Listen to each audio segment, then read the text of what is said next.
Olá, o meu nome é Renata Duarte, eu sou aluna do 7º semestre do curso de Bacharelado em Turismo e bolsista do projeto de pesquisa História da Hotelaria em Pelotas na primeira metade do século XX.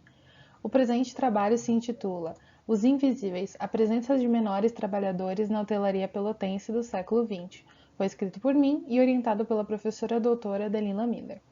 O trabalho infantil na sociedade brasileira contemporânea ainda é um fator existente muito demarcante. O primeiro registro que se tem na legislação brasileira com relação a isso é a criação do Código de Menores em 1927, que delimita a idade mínima para trabalho, sendo de 12 anos.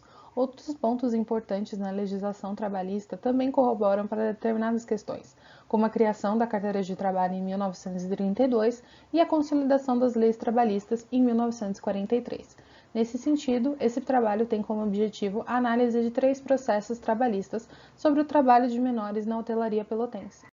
A metodologia do presente estudo é qualitativa de caráter analítico documental, envolvendo processos trabalhistas que têm relação com hotéis no município de Pelotas.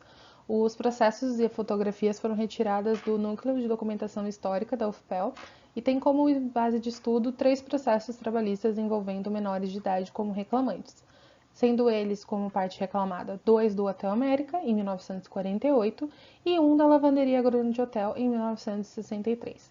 As alegações principais dos processos existentes têm relação com punições no local de trabalho e não reconhecimento das atividades elaboradas e desenvolvidas pelos reclamantes nos seus locais de trabalho. Os processos envolvendo o Hotel América têm o mesmo reclamante, Pedro Gonçalves Goulart, e como parte reclamada Godofredo Machado de Menezes, o então proprietário do hotel.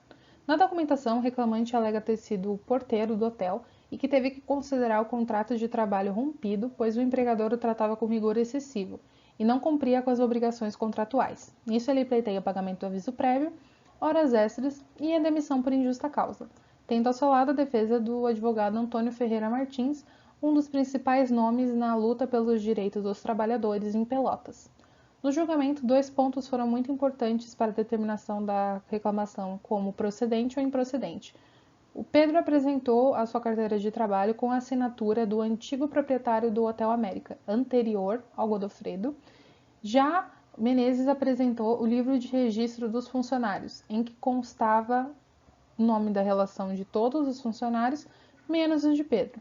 Tal fato foi determinante para que a reclamação fosse considerada improcedente, pois não havia qualquer tipo de registro palpável que considerasse Pedro como sendo funcionário do hotel. O processo envolvendo a lavanderia do Grande Hotel tem como reclamante Marilene Amaral da Silva e como parte reclamada Eloá Dias Zabaleta.